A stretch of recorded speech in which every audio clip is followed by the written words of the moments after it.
whatever are the reasons that got you out of the gym and you're at an okay place now, you need to get back to it. How do you get back on the wagon? Yeah. All right. So let's go to, it's just been good times. Yeah.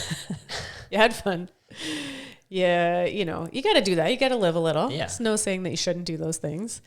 And I think we've all been there. You come back from holidays and you're like, God, I know this first workout's gonna suck. Yeah.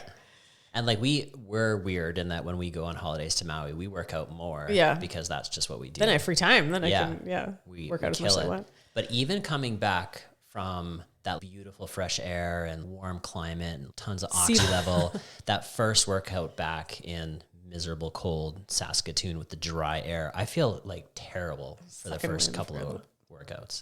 And so I think because we all know that it's going to suck, it's easy to put it off. Yeah. One more day. One more day. One more day. Yeah. You know, you're like, avoid facing it. And then the more you kick that ball into the future, the more it sucks. The worse it gets.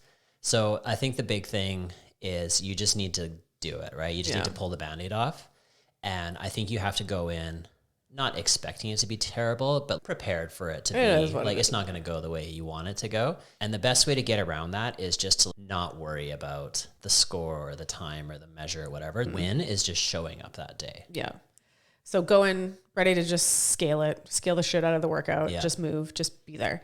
So if the goal is just to get through the door, some things that can help you just get through the door. Obviously we have people sign in for classes. So sign in, put it in your calendar, put it in your work calendar. Yeah. And then give yourself another layer of accountability. Maybe you text one of your gym buddies and you go, hey, are you going at 5:30 tomorrow? I'll see you there. So then not only are you signed in and your calendar knows you're signed in, but another human is expecting you to be there. Yeah. And so you're much less likely to just get to 5 p.m. and go, I'm just going to cancel. You know, so make a plan, accountability, accountability buddy, what they call it. Find a friend. Accountability buddy. Yeah, do you like that word? That's a word? There is somewhere.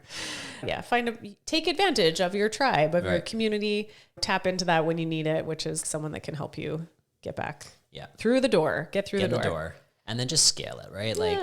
You don't need to RX. You don't even need to do the full volume, right? Like, that's what time caps are for, right? Just work.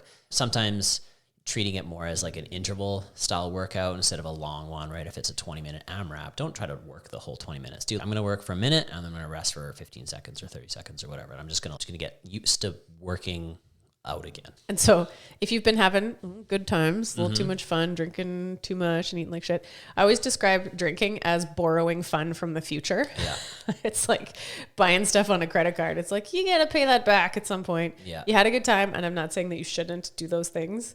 Have your good time. Yeah. But then you understand that like you got to pay the man. Yeah. You know, you got to do your time and some workouts that feel like garbage. But that's just part of it. You know, you borrowed some fun from the future. Yeah. So you had your fun on holidays and now this workout is a little less fun. Yeah. So you just got to be in there prepared to pay your debts. That's right. That's just the mindset of it. Of the win is getting there, low expectations of what happens with the workout and just try to like get your wheels spinning in the right direction, get that habit of going to the gym back in place. Yeah.